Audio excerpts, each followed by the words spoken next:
Hola, ¿qué tal amigas y amigos? Mi nombre es Efren Juárez, bienvenidos a su canal Turbo Código.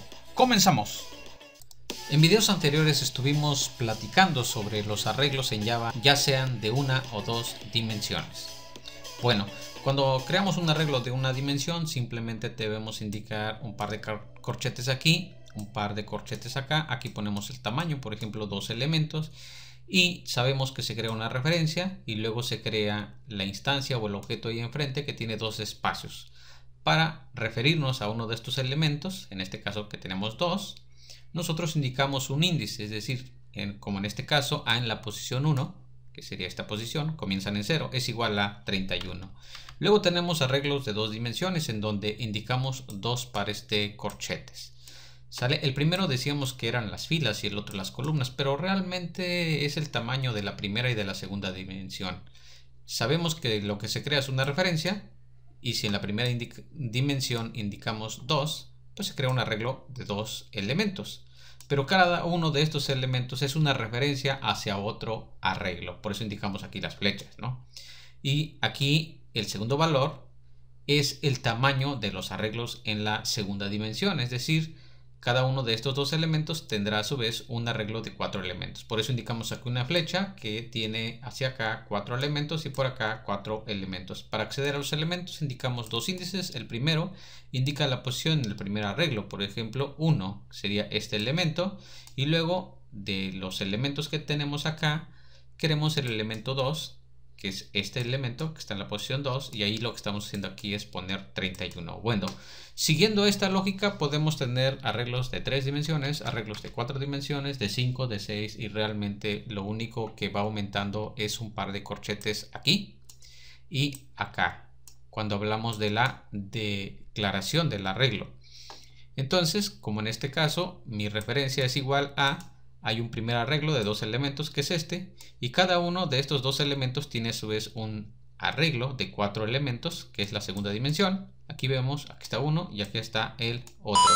Y cada uno de los elementos de estos arreglos de 4 elementos a su vez se referencia hacia un arreglo de 3 elementos. Por eso cada uno de ellos apunta realmente a un arreglo de 3 elementos. Aquí está. Para acceder a un elemento ponemos la posición del primer arreglo, que es 1, sería aquí, y entonces nos vamos a este arreglo que tenemos de este lado. Y ahí vamos a la posición 2, que sería este arreglo que tenemos de este lado, entonces nos estamos refiriendo a este arreglo.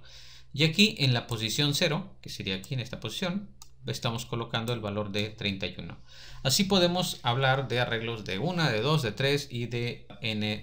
El día de hoy vamos a trabajar con un tipo de dato abstracto que represente un arreglo, pero un arreglo un poco más completo, es decir, vamos a crearle métodos, vamos a crear una clase que represente un arreglo y que tenga métodos de ordenación y de búsqueda, y ese le vamos a llamar el TDA arreglo, el tipo de dato abstracto arreglo, pero ojo, solo es de una dimensión, ¿vale? Con eso nos vamos a entretener bastante, y créeme que hay estructuras de datos que son más completas, pero el objetivo es precisamente de entender las referencias, y este va a ser un ejemplo muy didáctico para no perdernos en los objetos, en los miembros, en los métodos, en las referencias. Entonces, ¿qué queremos hacer el día de hoy? Bueno, queremos hacer un TDA arreglo de una dimensión, y ojo, es de enteros, es decir, tendremos un arreglo de enteros. Entonces lo primero que tenemos aquí son nuestras variables. Si bien que tenemos 3, datos es un arreglo. Es aquí donde vamos a meter los elementos, los enteros. Y luego tenemos una variable tam, que es un entero. Esta va a tener el tamaño o el número de elementos del arreglo. Aunque el arreglo en sí tiene la propiedad length, nosotros estamos indicando una variable tam para indicar aquí el tamaño. Y estamos indicando otra variable isOrdered o está ordenado, que es booleana y que nos va a indicar si está ordenado o no, si no está ordenado. Y tenemos aquí todos estos métodos que vamos a ir desarrollando hoy. Vamos a tratar sobre aquí constructores. Tenemos 1, 2, 3, 4 constructores. Los métodos, los getters y los setters. Un método para ordenar. Un método de búsqueda binaria que está también aquí sobrecargado. Un método para copiar, que vendría siendo un arreglo común. Para llenar nuestro arreglo de números aleatorios, el método toString, el método clone y el método equals. Bueno, todo esto lo vamos a desarrollar hoy, pero lo primero que quiero que entiendas es que en base a esta clase MyArray que tenemos aquí, si nosotros creamos un objeto de la clase MyArray, por ejemplo, creamos aquí x es igual a un nuevo objeto de la clase MyArray, indicamos 4. O sea, x es la referencia. Quiero que entiendas esto. Porque x es un objeto de la clase MyArray, entonces es la referencia. Cuando ponemos new, entonces se crea esto, que es el objeto está acá. La instancia es esto que tenemos acá, amarillo. Y este objeto, esta instancia, pues tiene 3 variables. ¿Por qué? Porque aquí lo indicamos, datos. Aquí está datos, aquí está tam y aquí está isOrdered, que son las 3 variables que nosotros estamos indicando acá. Pero se te va a hacer muy común entender que tam y isOrdered, estas 2 variables, una es de tipo entero y la otra es de tipo booleano, como son tipos primitivos, no son tipos referenciados, entonces los podemos entender muy fácilmente. Pero datos es un arreglo adentro de un objeto.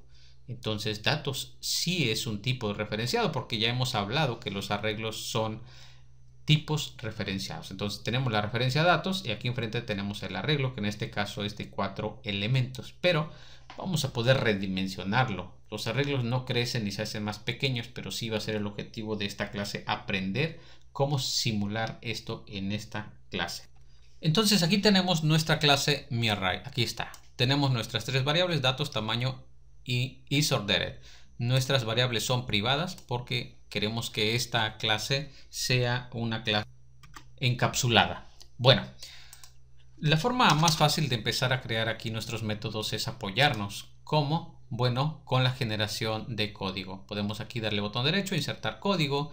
Y podemos, por ejemplo, para empezar, generar un constructor. Y queremos un constructor primero que nada más reciba el tamaño del arreglo. Entonces podemos nosotros indicarlo y nos va a generar aquí un constructor. Ojo, no está bien, ahorita lo vamos a ver, pero ya tenemos la estructura de nuestro constructor. Y aquí de una vez podemos insertar código y, por ejemplo, crear nuestros getters y nuestros setters. Y vamos a elegir todos los elementos, es decir, queremos un getter y setter para datos, isOrdered y para tam. Nos va a crear realmente 6 métodos. Y aquí están. Y de esos 6 métodos ahorita los vamos a ir revisando y realmente vamos a ir viendo que no necesariamente necesitamos a todos los 6, realmente solo 5 y luego hay que cambiarlos. Y luego también podemos insertar nuestro método, el método toString. Este método toString nosotros podemos indicarle qué campos queremos. Le vamos a indicar nada más que queremos el arreglo de momento y que nos genere el método toString. Entonces de esta manera nosotros ya agregamos bastantes métodos.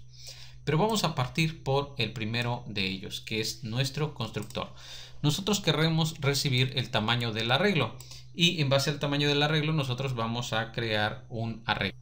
Lo primero que podemos aquí hacer, por ejemplo, es indicar nosotros si tenemos un tamaño del arreglo, pues lo pasamos a nuestra variable tam, creamos un arreglo en datos, que es nuestro arreglo de ese tamaño, y luego en isOrdered, o si está ordenado nuestro arreglo, le decimos que falso, porque para empezar no tenemos ningún elemento. Nuestro arreglo está vacío, es un arreglo vacío. Pero te quiero indicar algo. ¿Qué pasa si en tamaño viniera aquí un tamaño de 0, un arreglo de 0 o un arreglo de menos 5 elementos? Eso no se puede. Entonces los constructores también tienen la función de comprobar que los valores que nosotros asignamos o como inicializamos nuestros objetos sea de forma correcta. Por eso sería conveniente, antes de crear un arreglo del tamaño que viene así aquí a ciegas, comprobar que sea mayor que 0. Es decir, nosotros podríamos poner aquí una validación, ¿no? Si el tamaño que nosotros estamos recibiendo es menor que 1, 0 o negativo, podríamos lanzar una excepción. Ahorita te voy a platicar qué son las excepciones. Me va a servir esto para aparte explicarte ese tema. Y si no, bueno, creamos el arreglo. Entonces, aquí en el else estamos creando el arreglo de forma correcta. Pero si este tamaño que viene aquí es menor que 1, es decir, si te viene un 0 o un menos 8 o un número negativo, entonces nosotros aquí indicamos que vamos a lanzar una excepción. Y bueno, en Java nosotros tenemos el manejo de excepciones. Las excepciones es un mecanismo que nos da Java para manejar situaciones anómalas, es decir, situaciones conocidas como excepciones que pueden ocurrir durante la ejecución de un programa. Con este sistema de manipulación de excepciones, Java permite que tú puedas comunicar eventos inesperados a un contexto de ejecución más capacitado para responder a tales eventos anómalos. Yo digo que esto se parece mucho al manejo de las pelotas ahí en el béisbol. O sea, ¿de qué trata esto del manejo de excepciones? Bueno, pues pasa lo siguiente. Cuando tú estás programando algo y te encuentras en una parte donde dices esto puede ocasionar un error, por ejemplo ahorita decíamos, bueno, ¿qué pasa si yo quiero crear un arreglo y me pasan un valor negativo? Esto puede ocasionar un error. Entonces tú throw, o sea, lanzas una excepción, o sea, avientas. Es como este mono que está aquí lanzando una pelota, o sea, tú la lanzas. ¿Quién la va a cachar? No sabes, pero tú simplemente la lanzas. Lanzas una excepción, es como lanzar un error, ¿vale? Entonces, esta sentencia throw te permite tirar o lanzar excepciones. Tú puedes lanzar excepciones, ¿vale? Y las excepciones son objetos que vienen derivados de la clase throwable. Esta clase es la clase principal de donde parten todas las excepciones y se divide en dos. Una que es error. Estas excepciones tú no las puedes manejar, son errores de la máquina virtual de Java que tienen que ver con error de memoria de la máquina virtual, errores desconocidos, etc. Pero tenemos también la clase excepción, que es una clase que hereda de throwable. Y dentro de esta clase excepción, bueno, heredan un montón de tipos de excepciones y principalmente tenemos aquí dos ramas. Runtime exception, o sea, excepciones que pueden ocurrir en tiempo de ejecución, que son los típicos errores que te van a pasar a ti, como null pointer exception, index of bound exception, o sea, que tú quieras acceder a un índice de un elemento, pero que no existe ese índice, o una excepción de un problema aritmético, o de clases, que no puedes hacer un cast o cosas así. Las IO exception tienen que ver más que nada con la entrada o salida de datos en tu programa. Pero bueno, cuando se lanza una excepción, esta pelota, por decirlo así, pues es un objeto de una clase, a final de cuentas, exception, que son las que podemos manejar o de aquí hacia abajo. En el código donde tú ejecutes alguna línea que lance una excepción, tú la tienes que atrapar, tú la tienes que cachar. Entonces, esta es la otra parte, donde cachamos la pelota. ¿Dónde la cachas? En un bloque try. ¿Sale? Tú pones dentro de un bloque try que tiene su llave que abre y su llave que cierre aquí, donde vemos bloque 2, tú pones el código que puede lanzar una excepción. Entonces, si el código lanza una excepción, o sea, si ocurre algo anómalo, entonces se ejecuta este bloque catch. Y este bloque catch te dice que está recibiendo este objeto error que es de tipo exception. Esta es la pelotita, por decirlo así. Y tú aquí indicas qué quieres hacer con ese error. Ahí lo tratas.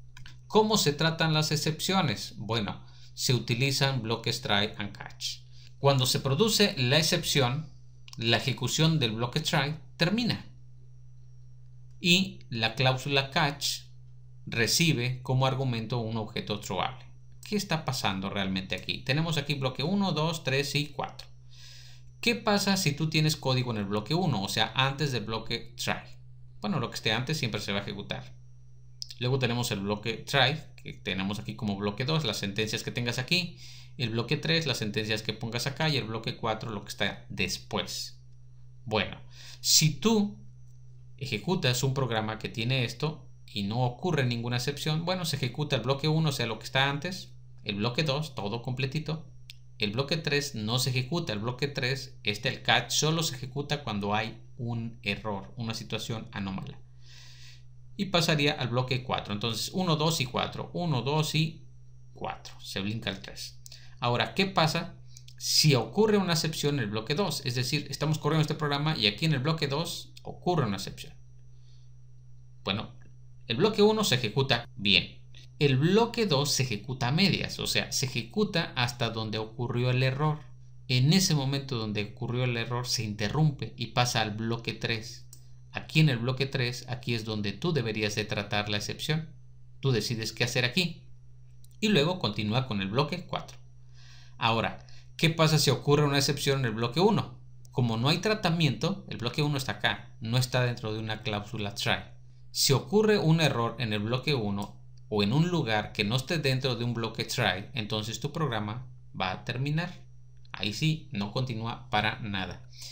Y bueno, aquí también tenemos otros ejemplos que sin excepciones. ¿Qué pasa aquí? Porque tú puedes tener un bloque try y puedes tener dos bloques catch. Es decir, puedes cachar un tipo de excepción aquí y otro tipo de excepción acá. Es decir, como que acá cacho las pelotas de un tipo y acá las de otro tipo. Pero try es un solo bloque donde ocurre el error. Si no hay excepciones, ejecuta 1, 2, 3 y 4 no, hasta el 5, porque 3 y 4 son cuando ocurre un error. ¿Sale? Si ocurre una excepción de tipo aritmético, entonces cuando ocurra el error en el bloque try, manda el control a arithmetic exception, porque ocurrió una excepción de tipo aritmético. Entonces ejecuta el 1, el 2 hasta donde se interrumpa, luego el 3. Bueno, ahora si ocurriera una excepción, por ejemplo, de acceso a un objeto nulo o un null pointer exception, es decir, de las que tratamos acá. Entonces el bloque 1 siempre se ejecuta. Si en el bloque 2 ocurre el error, se ejecuta hasta donde llegue, hasta donde ocurre el error. Luego pasa al bloque 4, aquí donde se trata la excepción porque ocurrió una excepción de null pointer exception, y después el bloque 5 que siempre se va a ejecutar. Es importante también que las cláusulas se ejecuten, las cláusulas catch, en orden. ¿Por qué?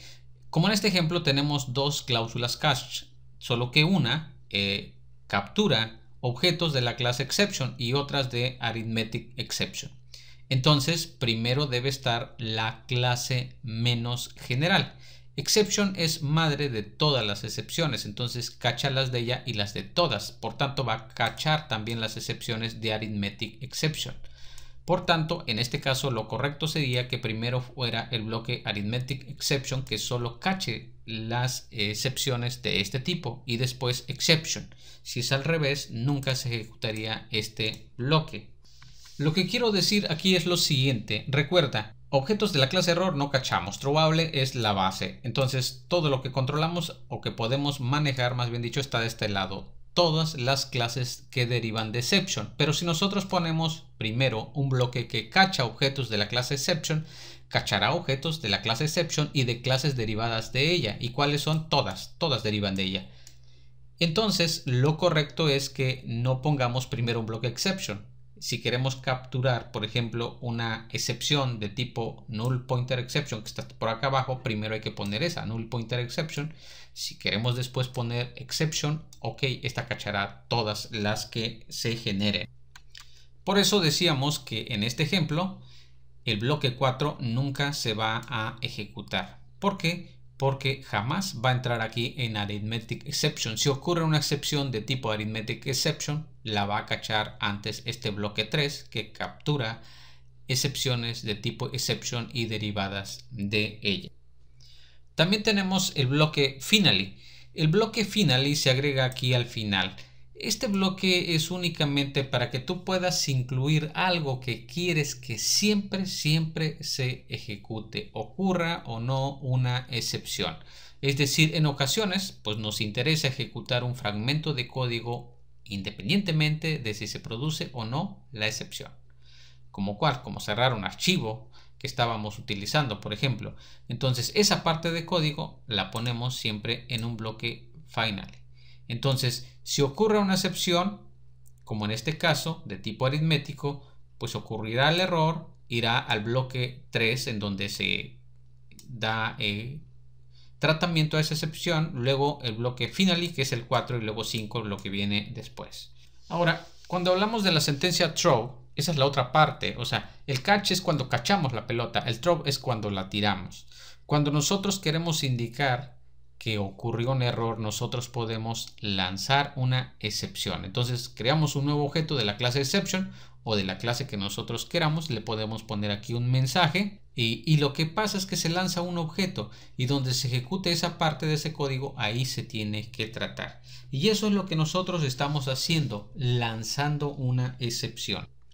Y la excepción que nosotros estamos lanzando es index of a bound exception, o sea, una excepción de que estamos fuera de los límites, porque en un arreglo no puede haber un límite 0 o un índice negativo. Entonces, si de casualidad aquí viene en tamaño un valor 0 o negativo, nosotros lanzamos aquí una excepción. Y bueno, cuando ocurra esto, cuando se llame esa parte de código, ahí se verá cómo se trata.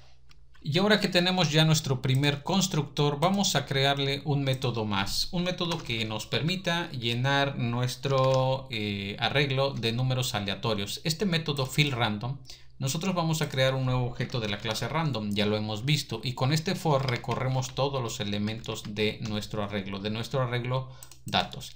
Y a nuestro arreglo datos en la posición i le vamos a colocar un elemento aleatorio que va desde 0 hasta tam por 10. Es decir, si mi arreglo es de 5, 5 por 10, 50. Vamos a generar números aleatorios de 0 a 50. Y le vamos a poner aquí isOrdered es igual a falso, es decir, no está ordenado porque le estamos precisamente metiendo números aleatorios. Y ahora trabajaremos con el método toString. Este método toString, pero lo vamos a cambiar. Lo que queremos es que nos regrese todos los elementos del arreglo, pero que vayan separados por una coma. Es decir, vamos a generar un string que tenga una llave que abre y luego le va a ir agregando a ese string el elemento que está en la posición i y le va a concatenar una coma. Pero realmente aquí estamos utilizando otro concepto y es... Lo que estamos utilizando aquí es un for each. Si te das cuenta, no tiene los tres campos, el de inicialización, el de condición. Nada más tiene dos campos que están separados por dos puntos. Este es un for each. La estructura del for each es muy similar a la del for. También te permite recorrer arreglos y es la estructura pues un poco más diseñada para esto, pero realmente no es tan completa. El for each solo tiene dos campos, es decir, una variable que tenemos aquí, tú declaras aquí una variable, le pones el nombre que quieras y el tipo. Y luego acá tienes dos puntos y luego acá viene un arreglo o una colección.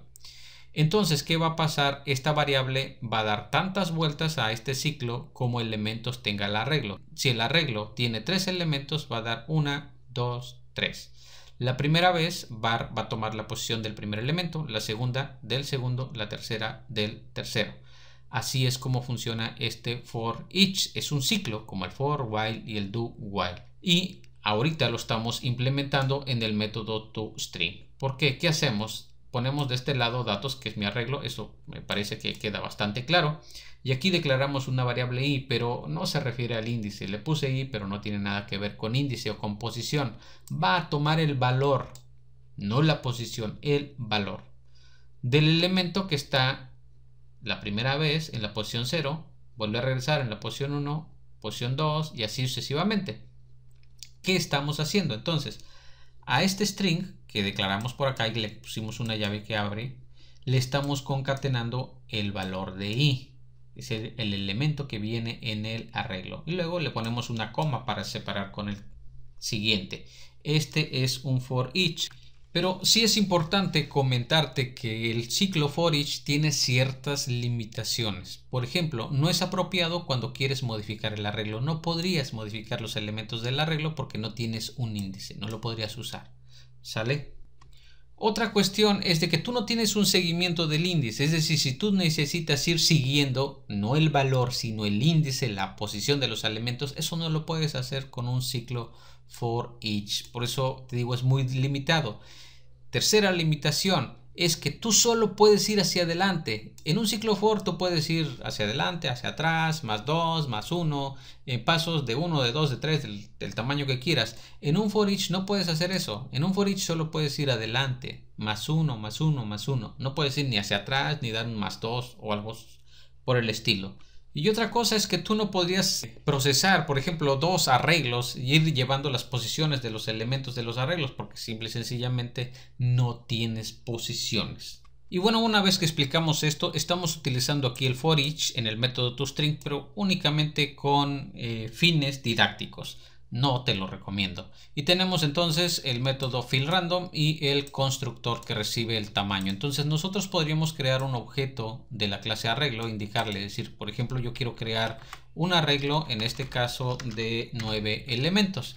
Si yo ya tengo mi objeto con el operador punto, pues puedo llamar al método fillRandom, que lo que va a hacer es que lo va a llenar de números aleatorios. Y luego podríamos imprimir a mi objeto llamando al método toString, pero no es necesario realmente porque simple y sencillamente podría imprimir el objeto y ya con eso me llamaría a este método toString. En este caso corremos este programa y lo que hace es generar un arreglo de 9 números aleatorios. Aquí están todos separados por coma, sobra una coma aquí al final, pero bueno, no quiero perder tiempo para quitarla. Ahora vamos con los getters y los setters. Primero vamos con getTam y setTam. getTam nada más nos va a regresar el tamaño del arreglo, por tanto, como nos los creó el IDE es correcto, nada más regresa el tamaño, pero setTam no. setTam lo que nos va a permitir es colocarle un tamaño al arreglo. Es decir, ¿qué pasa si mi arreglo tenía 4 y ahora le digo que sea de 8? No nada más es le cambio el valor a la variable tam y ya mi arreglo se hace más grandote. Hay que irnos a las triples. Aquí tenemos un objeto X que está creado de nuestra clase arreglo, la que estamos generando ahorita. Tiene datos, imagínate que tenemos un arreglo de 4 elementos y aquí tenemos 1, 2, 3, 4. Bueno, si nosotros ejecutamos al método setTam y le pasamos un nuevo tamaño, imagínate que ahora le queremos poner 6. Bueno, no nada más con que le ponga 6 aquí, el arreglo va a quedar de 4. Tiene que el arreglo ahora quedar de 6. Pero los arreglos no se pueden hacer más grandes ni se pueden hacer más chicos. Entonces, ¿qué tenemos que hacer? Aquí tenemos el mismo ejemplo. Tenemos un arreglo. Este arreglo tam tiene 4 y aquí están los 4 elementos. Puede pasar que el arreglo que queremos hacer sea más pequeño, como 2, que es menor que 4, o puede ser más grande como 6, que es mayor que 4. ¿Qué pasa si lo hago más pequeño? Por ejemplo, 2. Datos estaba apuntando a este arreglo de 4 elementos, pero nosotros vamos a crear un nuevo arreglo de 2. O sea, le ponemos tamaño 2 y hacemos un arreglo de 2 y luego copiamos el 5 para acá y el 7 para acá. Y esto, como quedó desreferenciado, se va a eliminar automáticamente por el garbage collector. ¿Qué pasa si ahora decimos, no, pues queremos un tamaño con setTam de 6, pero teníamos uno de 4?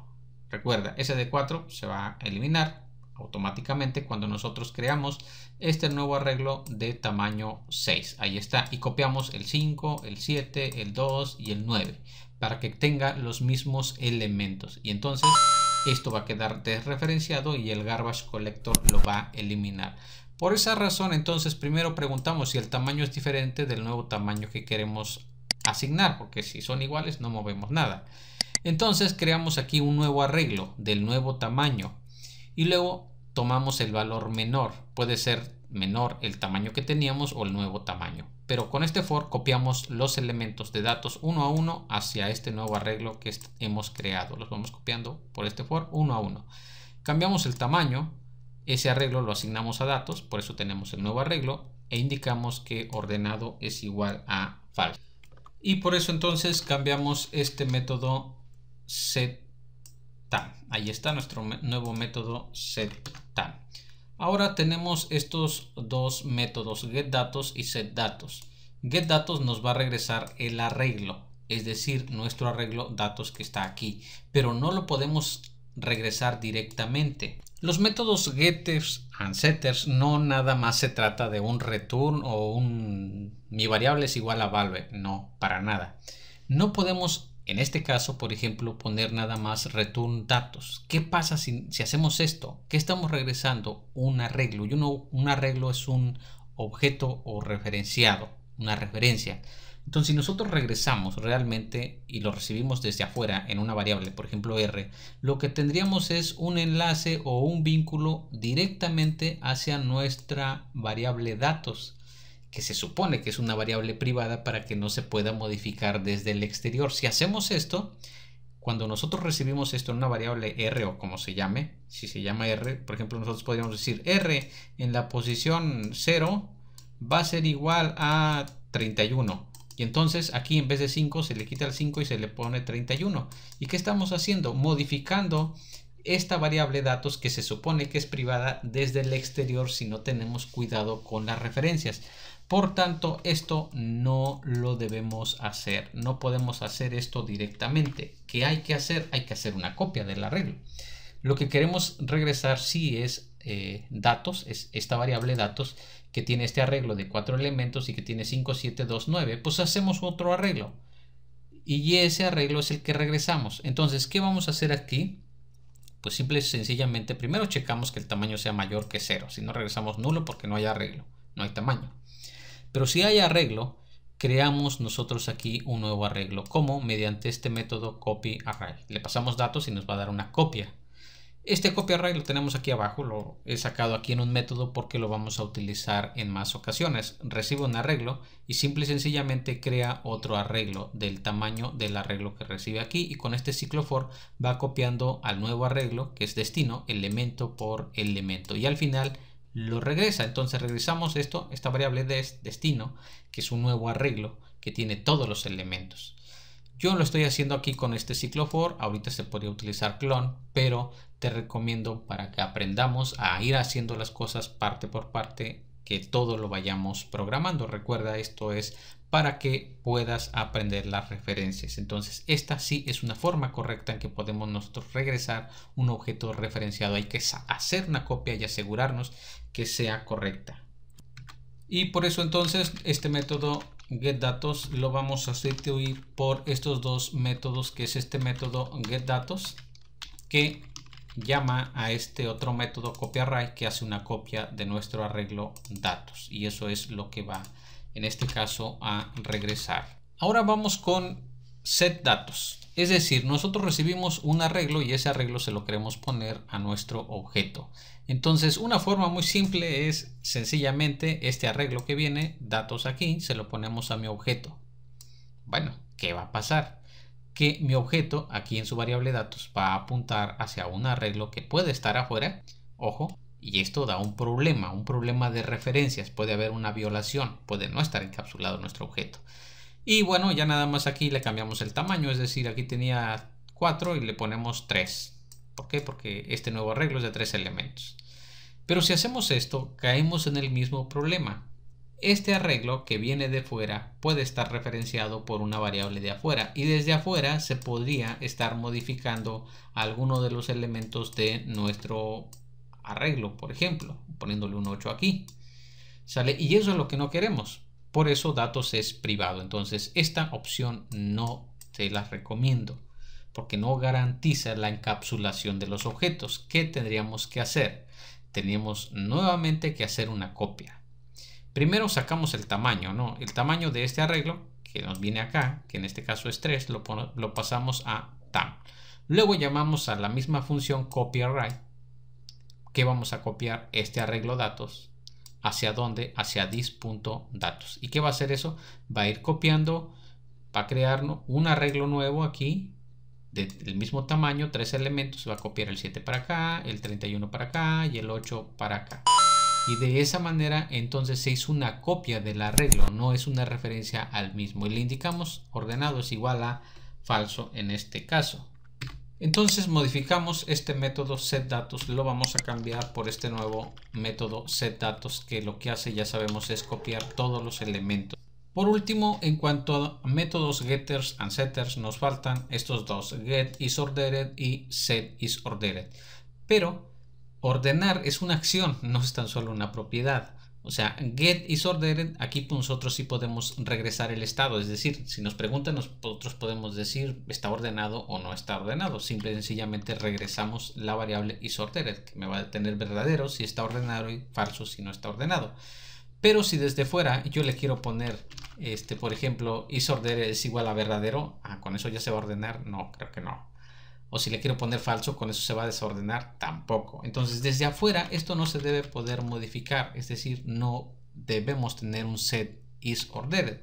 Esta es una propiedad de lectura, y cuando una propiedad es de lectura, simple y sencillamente tiene su método get, que en este caso le vamos a cambiar, en vez de getIsOrdered, así con guión bajo, le vamos a poner isOrdered, pero simple y sencillamente le vamos a poner isOrdered, así como para preguntar desde fuera, ¿está ordenado? Y nos va a regresar true si está ordenado, o false si no está ordenado nuestro arreglo. Y hasta aquí vamos a dejar este video. En este video vimos cómo crearle un constructor, métodos getters, setters, vimos un método fillRandom para llenar de aleatorios y el método toString de nuestro TDA arreglo. Y así es como llegamos al final de este video. No olvides darle like, suscribirte al canal y activar la campanita para que te lleguen todas las notificaciones. Nos vemos en un próximo video.